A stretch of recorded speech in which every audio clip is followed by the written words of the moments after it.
Libro de los Salmos, capítulo 7. Y aunque ya leímos el Salmo, permítame hacer una vez más la lectura del mismo. Dice así la palabra del Señor: Jehová, Dios mío, en ti he confiado. Sálvame de todos los que me persiguen y líbrame. No sea que desgarren mi alma cual león y me destrocen sin que haya quien me libre. Jehová, Dios mío, si yo he hecho esto, si hay en mis manos iniquidad, si he dado mal pago al que estaba en paz conmigo, antes he libertado al que sin causa era mi enemigo, persiga el enemigo mi alma y alcáncela. Huelle en tierra mi vida y mi honra ponga en el polvo. Selah. Levántate, oh Jehová, en tu ira. Álzate en contra de la furia de mis angustiadores y despierta en favor mío el juicio que mandaste. Te rodeará congregación de pueblos y sobre ella vuélvete a sentar en alto. Jehová juzgará a los pueblos. Júzgame, oh Jehová, conforme a mi justicia y conforme a mi integridad. Fenezca ahora la maldad de los inicuos, mas establece tú al justo. Porque el Dios justo prueba la mente y el corazón. Mi escudo está en Dios, que salva a los rectos de corazón. Dios es juez justo y Dios está airado todos los días contra el impío. Armado tiene ya su arco y lo ha preparado. Asimismo ha preparado armas de muerte y ha labrado saetas ardientes. He aquí el impío concibió maldad, se preñó de iniquidad y dio a luz engaño.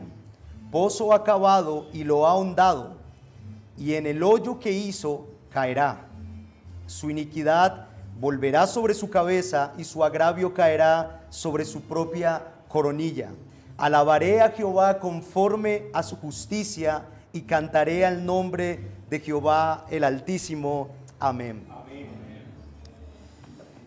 Alguien dijo alguna vez que si Dios fue calumniado en el Edén, nosotros, hablando de la iglesia, no sufriremos menos en esta tierra de pecadores. Y hermanos, debo decir que estas breves palabras ciertamente describen muy bien la realidad inevitable de los santos en este mundo caído.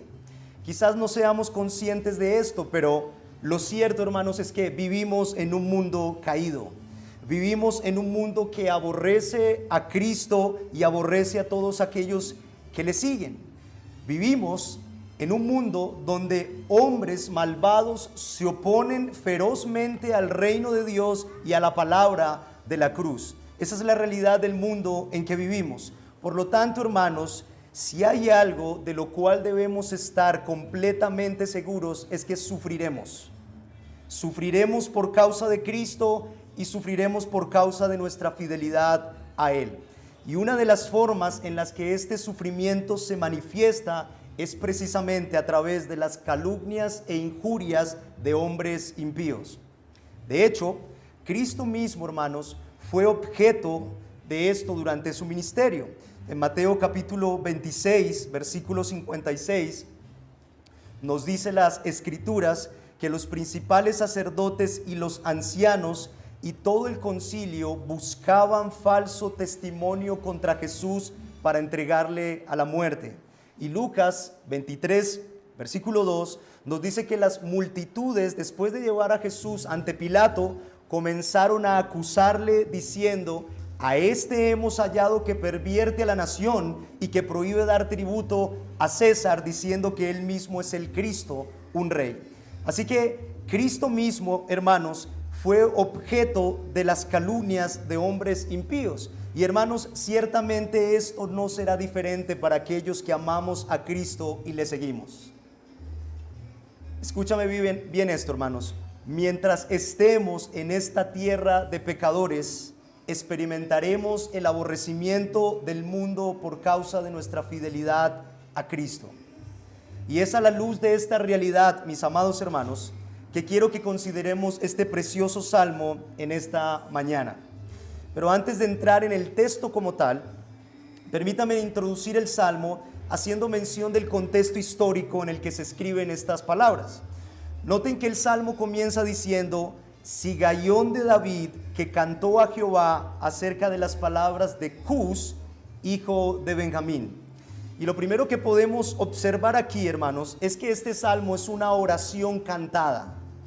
David está expresando al Señor aquí sus súplicas en formas de cánticos, probablemente cánticos diversos, cánticos de lamento en un estilo musical específico. Eso es lo que significa la palabra hebrea sigaión. Pero lo segundo que podemos observar aquí es la ocasión histórica que dio lugar a este cántico. Porque el título nos dice, amados hermanos, que este cántico que cantó David a Jehová tuvo lugar a raíz de las palabras de Cus, hijo de Benjamín. Y aquí el punto es el siguiente, hermanos. Al parecer un hombre llamado Cus de la tribu de Benjamín, la misma tribu a la que pertenecía Saúl, y probablemente muy cercano al rey Saúl, estaba acusando falsamente a David de traición a la autoridad real. En otras palabras, le estaba acusando falsamente de maquinar un supuesto golpe de estado y de maquinar supuestos planes para matar al rey Saúl. Así que es a la luz de este incidente que David escribe este salmo. Es por esta razón que Charles Spurgeon dijo de este salmo que debía entenderse como el cántico del santo calumniado. Porque lo que hace David aquí, hermanos, es llevar ante el Señor todas las acusaciones y calumnias que sus enemigos habían tramado contra él. David en este salmo, hermanos, eleva a Jehová un cántico de confianza, reconociendo que Jehová es el Dios y juez justo que prueba la mente y el corazón. De hecho, para los que toman notas, ese es el título de mi sermón en esta mañana: el Dios justo que prueba la mente y el corazón. El Dios justo que prueba la mente y el corazón. Habiendo dicho esto, hermanos, veamos entonces lo que nos enseña este maravilloso salmo acerca del santo proceder de un justo calumniado. Y lo haremos bajo 5 encabezados muy fáciles de recordar. Veremos una súplica dependiente, una apelación humilde, una súplica imprecatoria, una advertencia solemne y por último una resolución santa. No se preocupen por escribirlos, que los voy a ir citando uno a uno. Veamos en primer lugar la súplica dependiente del justo calumniado. Versículo 1 y 2. David dice: Jehová, Dios mío, en ti he confiado. Sálvame de todos los que me persiguen y líbrame, no sea que desgarren mi alma cual león y me destrocen sin que haya quien me libre. Noten, hermanos, que David comienza este cántico afirmando su confianza en el Señor. Aunque está siendo perseguido por sus enemigos, aunque está siendo acusado falsamente, David tiene en su corazón confiado en Jehová. Su refugio es el Dios y juez justo que prueba la mente y el corazón. David entiende muy bien, amados hermanos, que no hay lugar seguro ante las acechanzas de sus enemigos que no sea bajo las alas del Dios Altísimo. Su corazón está confiado en aquel que es escudo y salvación de los rectos. Ahora noten que esta confianza de David en Dios no es una confianza hueca, no es una confianza sin fundamento, hermanos. Más bien esta confianza está fundamentada en las promesas pactuales de Dios para con él. Es decir, hermanos, cuando David dice: Jehová Dios mío, en ti he confiado, David está declarando no solamente su relación con Dios, porque Él es su Dios, sino que también está declarando aquí su confianza en el Dios del pacto que establece al justo y salva a los rectos de corazón, tal como lo afirman los versículos 9 y 10. En otras palabras, hermanos, su confianza no estaba puesta en sí mismo, no estaba puesta en las circunstancias que le rodeaban. Su confianza estaba en el Dios que guarda el pacto y la misericordia a todos aquellos que le aman y guardan sus mandamientos. Por lo tanto, su confianza en Dios se fundamentaba en su relación pactual para con Dios. Porque de hecho, es en virtud del pacto, amados hermanos, que los rectos de corazón pueden encontrar refugio seguro en Jehová. Ahora noten que esta confianza de David en Dios, como el Dios del pacto, no solamente lo mueve a buscar refugio en el Señor, sino que también lo mueve a elevar delante de Dios, el juez justo, su súplica por protección divina. Porque luego de que David afirma su confianza en el Señor, él suplica a él diciéndole: sálvame de todos los que me persiguen y líbrame. En otras palabras, hermanos, es en virtud de su relación pactual con Dios que David suplica al Señor que lo salve y lo libre de sus enemigos. Lo mismo que hizo en el Salmo capítulo 3 versículo 7 y en el Salmo capítulo 6 versículo 4. Hermanos, David aquí está apelando a la misericordia del Señor como el fundamento de su súplica. Él suplica y ruega al Dios del pacto que lo salve de los que le persiguen, que lo salve de los muchos adversarios que se han levantado contra él, pero al mismo tiempo le ruega también que lo libre de las lenguas mentirosas que le acusan falsamente. Y aquí es probable, hermanos, que David no solo se refiera a Cus, el benjamita que nos menciona el título del Salmo, sino también a todos los que hablan mentiras y lisonjas, los cuales ya mencionó en el Salmo capítulo 5.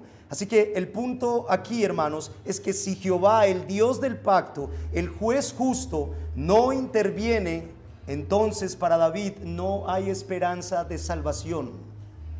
No sea que desgarre mi alma cual león, dice el salmista, y me destrocen sin que haya quien me libre. Y aquí vemos, hermanos, a un santo que reconoce su incapacidad para cuidarse a sí mismo.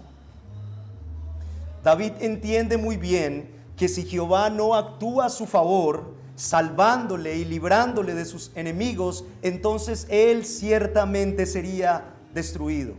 Es por esta razón, hermanos, que esta súplica de David por protección divina es una súplica dependiente, porque es una súplica que descansa enteramente en el Dios del pacto, en el juez que prueba la mente y el corazón. Y esto nos enseña algo muy importante, hermanos, y es que nuestras súplicas delante del Señor siempre deben ir ancladas al carácter de Dios.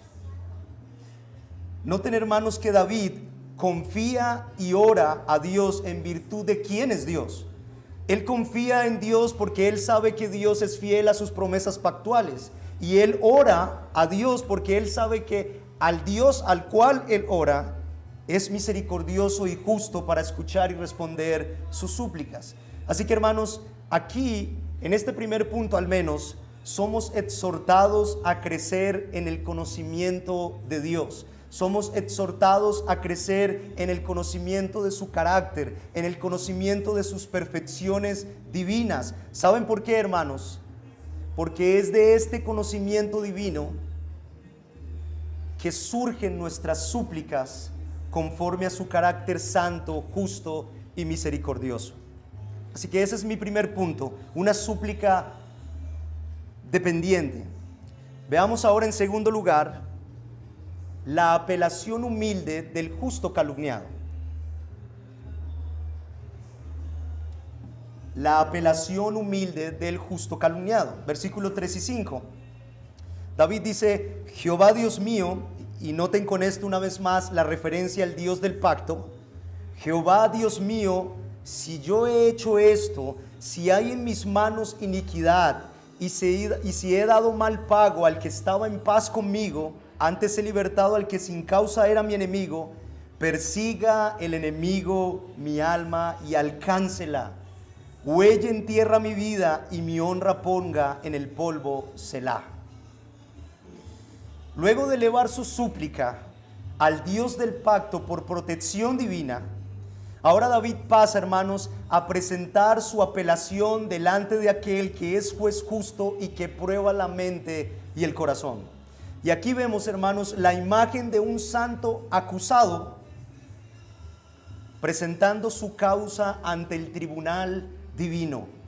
En estos versículos, hermanos, lo que David hace es afirmar su inocencia respecto a las acusaciones falsas de sus enemigos. David está siendo acusado falsamente, muy probablemente de traición a la autoridad real y de supuestos planes para asesinar al rey Saúl. Y lo que hace David aquí, hermanos, es traer su caso delante de Jehová. David entiende que no hay un tribunal más alto que el tribunal de Jehová, el Dios y juez justo que prueba la mente y el corazón.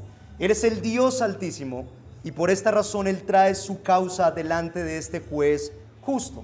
Ahora, en este punto, hermanos, hay algo muy importante que no podemos pasar por alto.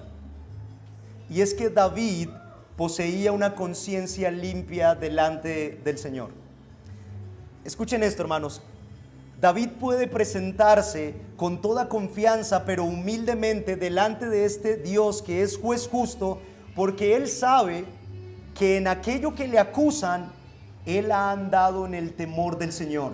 David aquí, hermanos, no está apelando a perfección moral.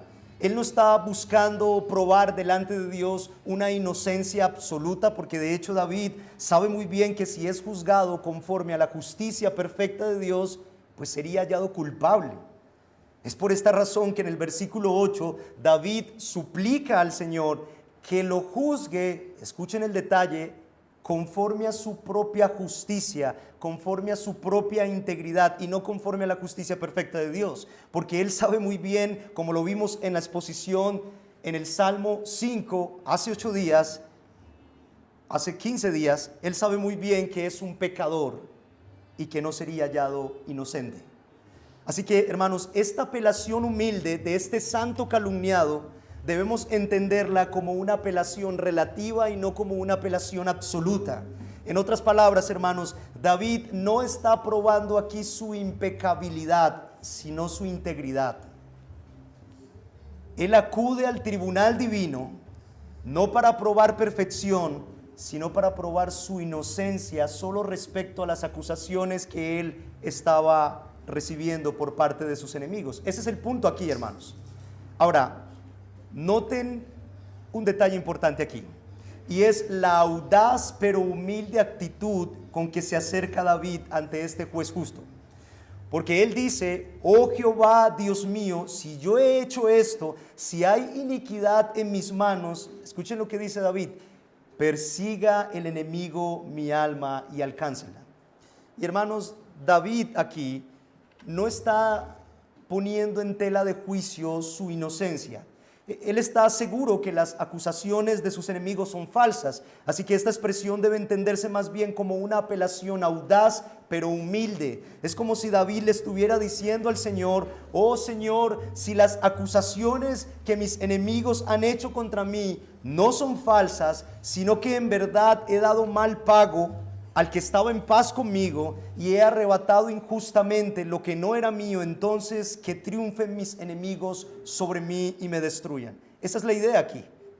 Ahora, hermanos, la razón, y este punto es importantísimo, la razón por la que David puede hacer esta afirmación audaz pero humilde delante de aquel que es el Dios y juez justo de todo el universo, es porque su conciencia estaba limpia delante del Señor respecto a todo aquello que le estaban acusando.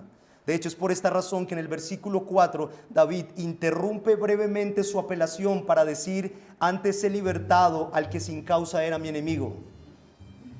Porque David, hermanos, tenía una conciencia limpia delante del Señor. Y aquí es muy probable que el salmista se esté refiriendo a aquellas dos ocasiones en las que pudo haber asesinado al rey Saúl, pero no lo hizo por temor al Señor. Que fue en la cueva de Engadi, cuando Saúl, persiguiendo a David, entra a una cueva para descansar sin saber que David y sus hombres estaban allí escondidos, y David le perdona la vida. Eso lo podemos encontrar en primer libro de Samuel, capítulo 24.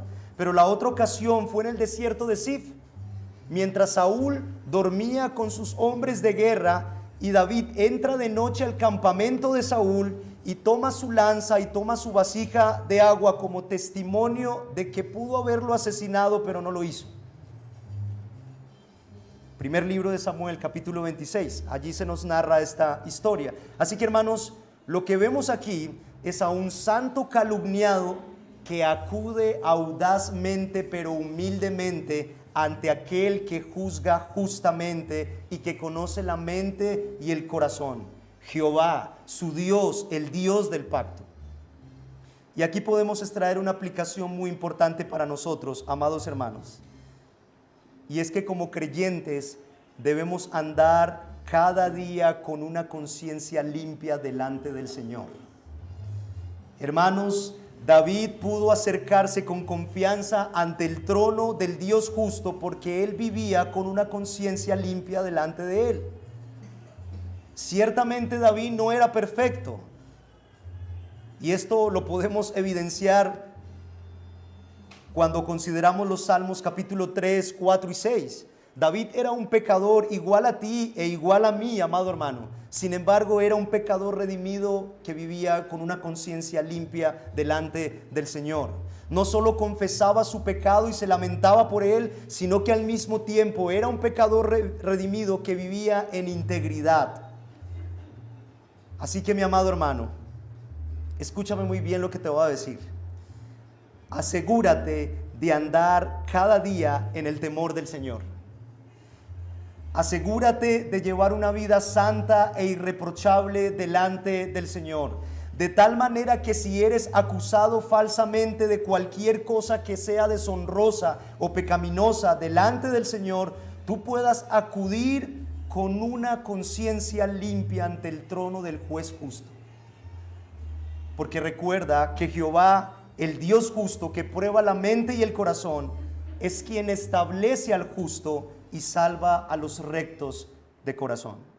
Así que, amado hermano, vive con una conciencia limpia delante del Señor. Veamos en tercer lugar la súplica imprecatoria del justo calumniado.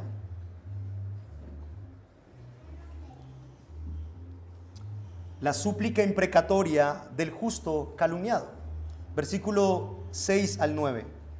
David dice: levántate, oh Jehová, en tu ira, álzate en contra de la furia de mis angustiadores, y despierta en favor mío el juicio que mandaste. Te rodeará congregación de pueblos, y sobre ella vuélvete a sentar en alto. Jehová juzgará a los pueblos. Versículo 9. Fenezca ahora la maldad de los inicuos, mas establece tú al justo, porque el Dios justo prueba la mente y el corazón.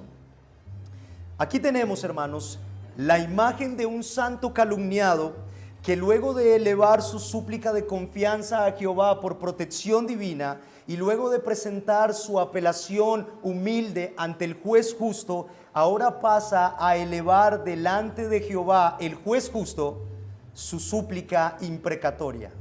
Es decir, hermanos, una súplica invocando el juicio de Dios sobre sus enemigos y sobre los enemigos del pueblo del pacto. Ahora, hay 4 palabras que David usa aquí que nos muestran la fuerza de esta súplica, que son las palabras levántate, álzate, despierta y vuélvete. Todas estas 4 palabras, hermanos, representan, por así decirlos, el clamor por justicia de los santos perseguidos. David aquí, hermanos, le suplica a Jehová, el Dios del pacto, que se levante con enojo como el juez justo en contra de sus enemigos. Le suplica al Señor que se exalte sobre sus enemigos y que actúe pronto a su favor, ejecutando el juicio que ya había sentenciado sobre ellos. Y esta súplica, amados hermanos, es muy semejante a la súplica que David eleva en el Salmo capítulo 3, versículo 7 y el Salmo capítulo 6, versículo 4, donde en esencia lo que David hace es invocar el nombre de Jehová para que se levante como el Rey altísimo que es y juez justo y juzgue con justicia a todos sus enemigos. Ahora, hermanos, en este punto permítanme precisar algo que creo que es importante. Y es que David no invoca el juicio de Dios sobre sus enemigos por motivos egoístas o por el deseo de agradar su carne. David invoca el juicio de Dios aquí porque su anhelo es que Jehová, el Dios y juez justo, sea reconocido por todos los pueblos como el Dios que juzga con justicia. De hecho, cuando él dice en el versículo 6, levántate, oh Jehová, en tu ira, David lo dice teniendo en mente la justicia retributiva de Dios contra el pecado. Es decir, hermanos, su anhelo al invocar este juicio divino es que todos los pueblos reconozcan la autoridad y la supremacía de Jehová como el Dios y juez justo que castiga a los malos y vindica a los inocentes. Ahora, hermanos, noten que estos pueblos que David menciona aquí en los versículos 7 y 8 son los mismos pueblos que se amotinan y hablan cosas vanas contra Jehová y contra su ungido, descritos en el Salmo 2 como lo cantábamos ahora.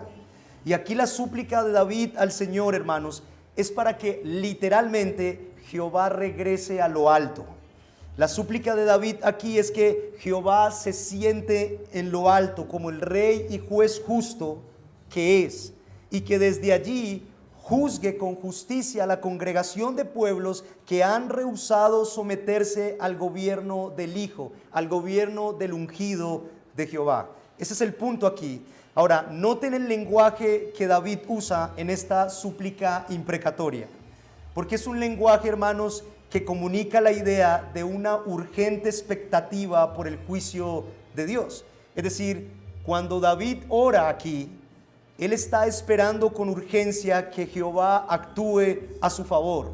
De hecho, así lo afirma al final del versículo 6, cuando suplica al Señor que despierte en favor suyo el juicio que Jehová había mandado.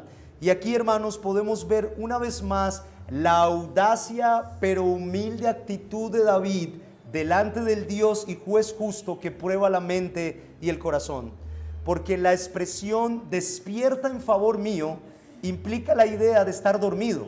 Es decir, es como si David estuviera considerando que Dios estuviese siendo pasivo ante la realidad de su sufrimiento en contra de sus enemigos, como si el juicio de Dios a favor suyo estuviera tardando en llegar.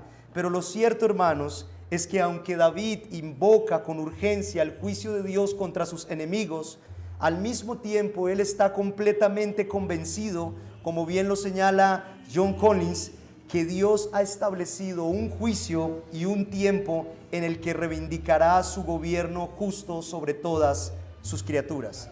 En otras palabras, hermanos, aunque David no tiene certeza de cuándo será este juicio divino sobre sus enemigos, de lo que sí está seguro es que este juicio vendrá. Y vendrá porque el Dios del pacto es el Dios juez y juez justo que castiga a los malos y salva a los rectos de corazón. Ahora, hermanos, aunque este juicio divino del que habla David aquí tiene su aplicación parcialmente en esta tierra, nosotros sabemos por las Sagradas Escrituras que éste tendrá su pleno cumplimiento cuando el Hijo de Dios, el ungido de Jehová, Cristo Jesús, regrese por segunda vez. De hecho, es en este día que se hará realidad el deseo de los justos expresado en la súplica de David en el versículo 9, cuando dice, fenezca ahora la maldad de los inicuos, acábese ahora la maldad de los pecadores, porque es en este día precisamente, hermanos, donde el Señor y juez justo juzgará con justicia a los vivos y a los muertos en su manifestación, y establecerá a los justos una vez y para siempre. Y hermanos, esta era la esperanza de David y también debe ser la esperanza nuestra como creyentes, porque hacia allá nos dirigimos. Mientras esperamos el regreso de nuestro Rey y Juez justo Cristo Jesús, debemos suplicarle al Señor con fervor que restrinja el pecado de los malos. Debemos suplicar al Señor que restrinja las maquinaciones y el consejo de los impíos que buscan detener el avance del reino de Dios. Y aunque es cierto, hermanos, que al final, por la soberanía de Dios, todos estos planes perversos perecerán porque así Dios lo ha determinado en su decreto, ¿saben qué es lo más maravilloso? Que nuestras súplicas, las súplicas de la iglesia, las súplicas del pueblo de Dios, del pueblo del pacto, son a menudo el medio por el cual Dios lleva a cabo parcialmente su juicio divino en esta tierra de pecadores. Así que esto, hermanos, debe animarnos a elevar constantemente nuestras súplicas delante del Señor a favor del avance de su reino. Veamos ahora en cuarto lugar la advertencia solemne del justo calumniado. La advertencia solemne del justo calumniado. Versículo 11 al 16, David dice: Dios es juez justo y Dios está airado contra el impío todos los días. Si no se arrepiente, él afilará su espada, armado tiene ya su arco y lo ha preparado. Asimismo ha preparado armas de muerte y ha labrado saetas ardientes. He aquí el impío concibió maldad, se preñó de iniquidad y dio a luz engaño. Pozo ha cavado y lo ha ahondado, y en el hoyo que hizo caerá. Su iniquidad volverá sobre su cabeza y su agravio caerá sobre su propia coronilla. Noten, amados hermanos, la seria advertencia que encontramos aquí para todos aquellos que deciden persistir en sus pecados. En los versículos anteriores, David suplica a Jehová, el Dios del pacto, que se levante como juez y que juzgue a los pueblos. Pero ahora, en medio de sus súplicas, él afirma uno de los atributos divinos más importantes del carácter de Dios, que es su justicia. David dice: Dios es juez justo. Y esto es importante, hermanos, porque David no quiere dejar duda alguna respecto a la naturaleza ontológica de este juez divino. Porque si este juez no es justo, entonces no es digno de confianza. Si este juez no es justo, entonces David no podría decir lo que dice en el versículo 1: Jehová Dios mío, en ti he confiado. Así que la afirmación de David aquí respecto a la naturaleza justa de este juez divino es importante, hermanos. Ahora, este juez, que es santo y justo, porque no se complace en la maldad y no habita con el malo, de acuerdo a lo que vimos en el Salmo capítulo 5, versículo 4. Escuchen, hermanos, es al mismo tiempo el Dios que está airado contra el impío todos los días. Y aquí quiero que noten cómo David nos presenta la ira de Dios como una consecuencia natural en Dios en virtud de lo que Él es. Santo, santo, santo. En otras palabras, hermanos, debido a que Dios es santo, santo, santo, su justicia demanda que el culpable sea castigado. Y la manifestación de esa justicia es su santa y justa ira. Dice John Collins, comentando este versículo, y cito: puesto que Dios es un juez justo, su ira e indignación se dirigen contra todos aquellos que amenazan a sus fieles, es decir, contra todos aquellos que amenazan a los justos y a los rectos de corazón. Ahora, hermanos, luego de que David afirma la justicia de este juez justo y la consecuencia natural ante su santidad ofendida, que es su santa y justa ira, ahora David pasa a afirmar la misericordia de Dios. Y esto es impresionante, hermanos, porque en el versículo 12 se nos dice implícitamente que existe una salida para el impío. Cuando David afirma: si no se arrepiente. Y aunque ciertamente esta expresión en este salmo, hermanos, es dicha en un contexto de juicio y establece una amenaza contra el impío si decide perseverar en su pecado y si decide no honrar al Hijo, Salmo capítulo 2, al mismo tiempo establece una invitación para que se convierta.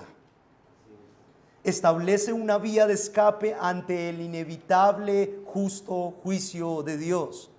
Lo único que debe hacer el impío es acercarse en arrepentimiento y ampararse por medio de la fe en el Hijo, en el ungido de Jehová, y entonces será perdonado de todos sus pecados. Pero David continúa y dice: pero si no se arrepiente, entonces tendrá que enfrentar la ira santa y justa de este juez justo que es lo que David continúa diciendo aquí. Si no se arrepiente, él, Jehová, el juez justo, afilará su espada, armado tiene ya su arco y lo ha preparado. Asimismo ha preparado armas de muerte y ha labrado saetas ardientes. Y lo que David hace aquí, hermanos, es presentarnos la imagen de Dios como un poderoso soldado, como un campeón temible que está preparado para aniquilar a sus enemigos. De hecho, esta imagen es muy similar a la imagen que se nos presenta o que nos presenta el profeta Jeremías en su libro, Jeremías capítulo 20, versículo 11, cuando dice: mas Jehová está conmigo como poderoso gigante, o como poderoso soldado, o como campeón temible. Por tanto, los que me persiguen tropezarán y no prevalecerán. Serán avergonzados en gran manera porque no prosperarán. Tendrán perpetua confusión que jamás será olvidada. Y aquí el punto, hermanos, es que, y escúchame muy bien esto, es que el impío que decide no arrepentirse, sino que decide obstinadamente perseverar en su pecado, escúchame muy bien, lo único que puede esperar con toda seguridad es ser aniquilado y destruido por este juez santo y justo. Y a partir del versículo 14 hasta el versículo 16, lo que David nos describe en este cántico de confianza es la corrupción del pecado y su poder destructivo. Respecto a la corrupción del pecado, David dice: he aquí el impío concibió maldad, se preñó de iniquidad y dio a luz engaño.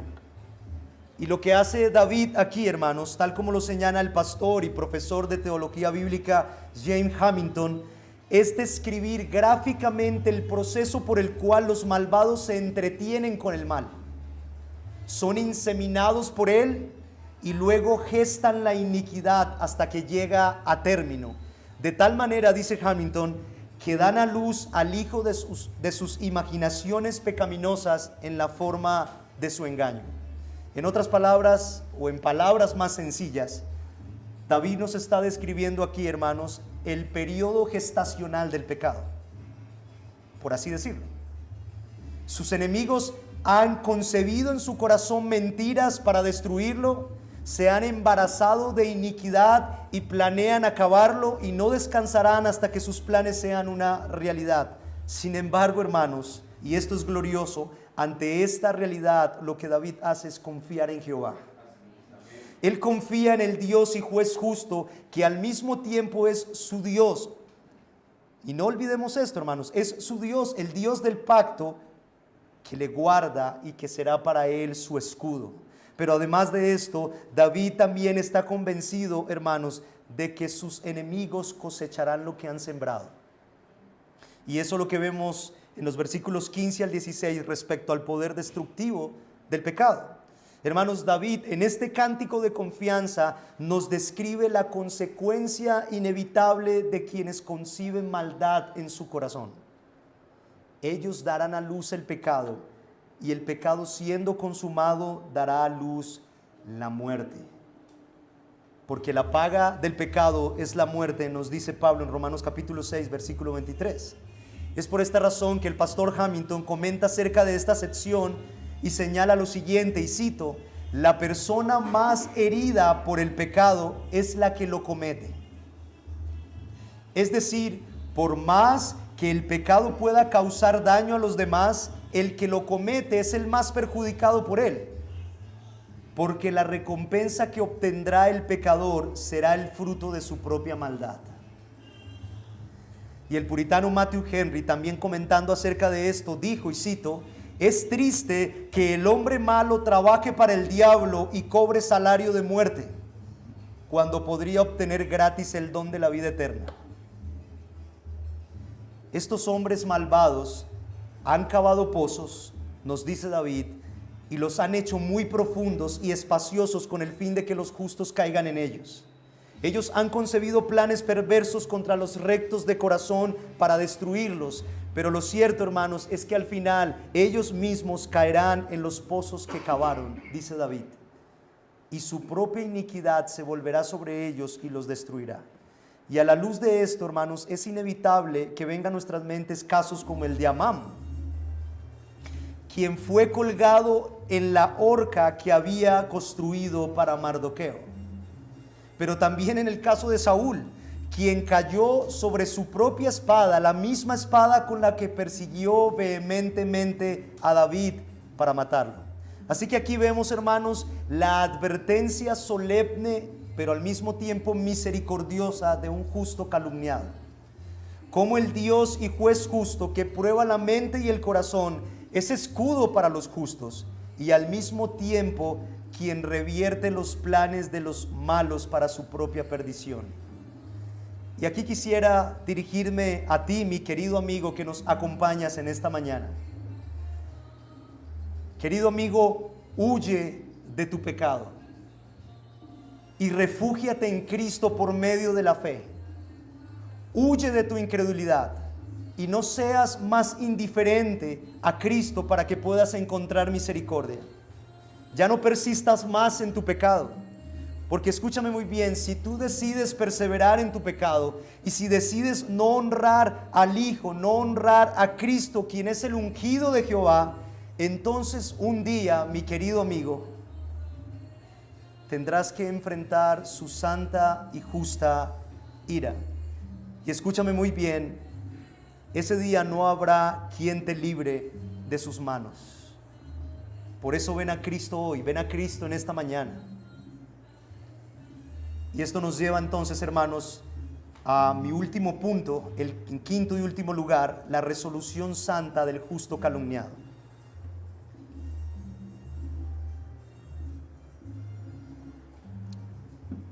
La resolución santa del justo calumniado. Versículo 17. David dice, miren cómo concluye: alabaré a Jehová conforme a su justicia y cantaré al nombre de Jehová el Altísimo. Noten, hermanos, cómo David en este cántico de confianza comienza con una súplica dependiente y termina con una alabanza apasionada. Y aquí, hermanos, podemos ver el corazón de un santo calumniado que responde con alabanza ante la respuesta misericordiosa de Dios a sus oraciones. En los versículos 6 y 8, David invoca el juicio de Dios contra sus enemigos y él está convencido, hermanos, de que esta súplica será escuchada y respondida. Él está convencido de que verdaderamente Jehová, el Dios del pacto, actuará conforme a su justicia. Y es esta convicción, hermanos, lo que mueve a David a alabar a Jehová y a darle gracias y a cantarle. Su oración, y esto es importante, no estaba llena únicamente de súplicas, sino que también estaba llena de cánticos de alabanza.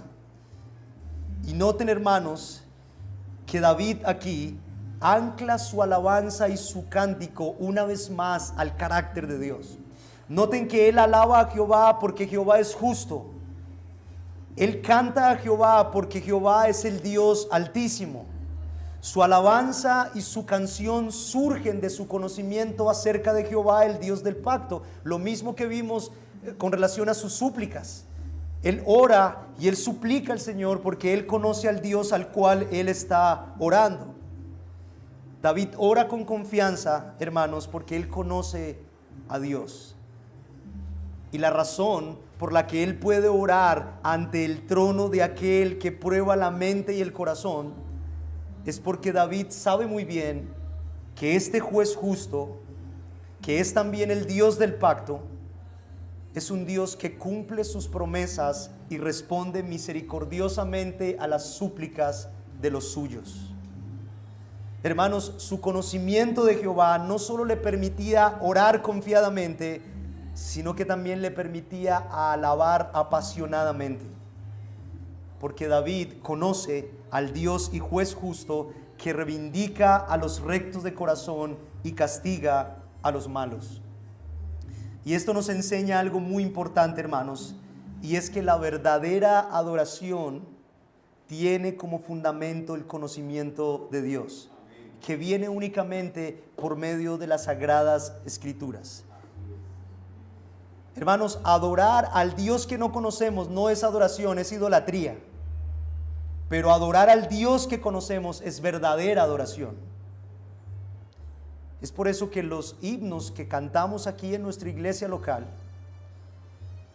son himnos que son ricos en teología y ricos en doctrina, porque cuando nos reunimos la asamblea de los santos para elevar nuestras voces al Dios de los cielos, a nuestro Redentor, nuestro propósito, hermanos, es poder deleitarnos al cantar y considerar las excelencias de su carácter y las excelencias de su ser. Y David es un claro ejemplo de esto, hermanos. Este es un santo calumniado que conocía a su Dios, y en virtud de este conocimiento él lo alaba, lo adora, le canta.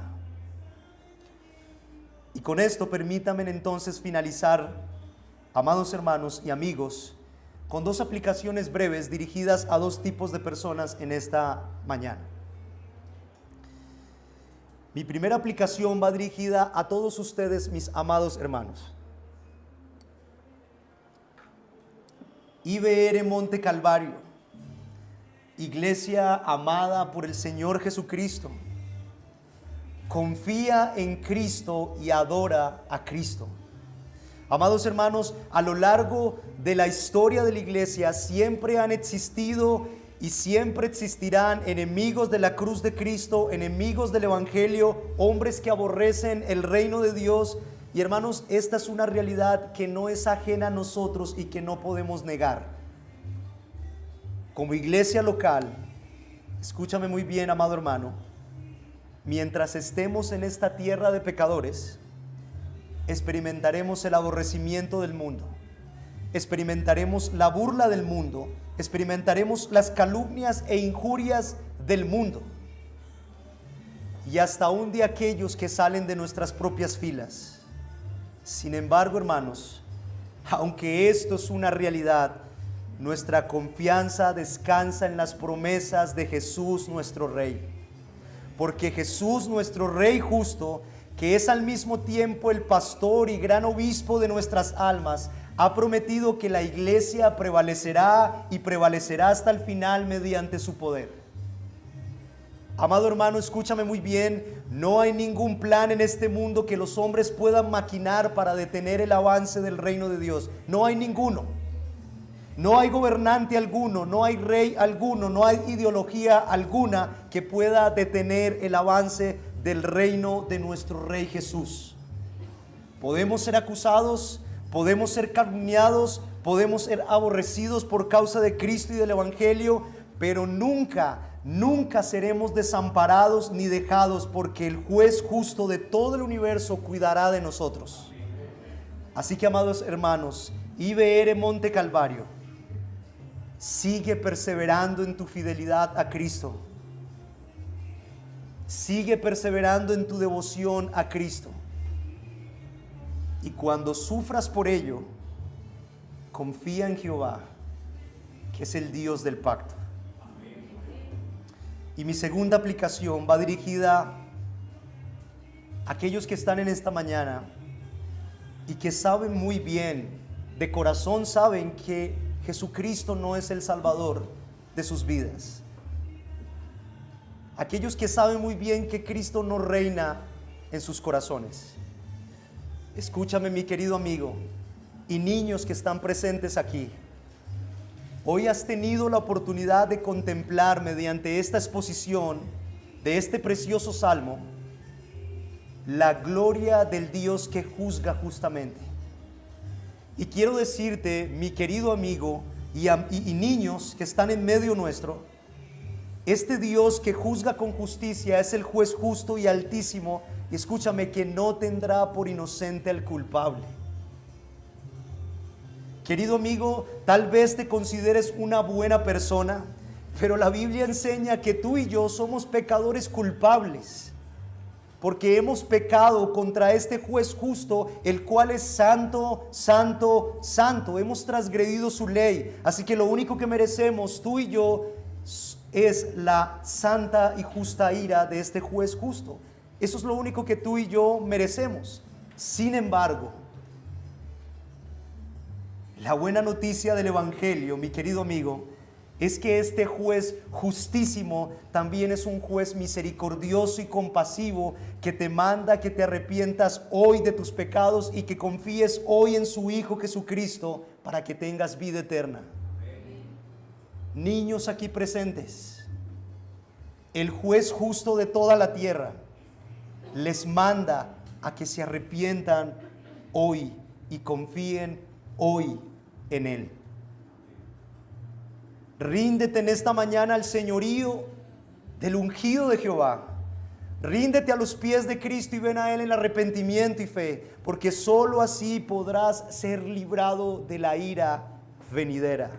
Pero debes venir a Cristo. Pero no puedo terminar sin antes, por amor a tu alma, advertirte que si decides rechazar esta maravillosa oferta de gracia, si decides no arrepentirte, si decides de corazón ir en contra obstinadamente de este rey y juez justo, escúchame muy bien, tú serás turbado con su ira y serás destruido. Si decides perseverar en tu pecado, escúchame, tu pecado te alcanzará y tu pecado será tu propia perdición, mi querido amigo, porque la paga del pecado es muerte, dice la Escritura. Por eso te ruego en esta mañana, te ruego que no rechaces esta oferta de gracia que te extiende este juez justo y compasivo. Ven a Cristo hoy, ríndete a Cristo hoy, ríndete ante el señorío de este rey y juez justo. Ven a Cristo, mi amado amigo. Vamos a orar, hermanos.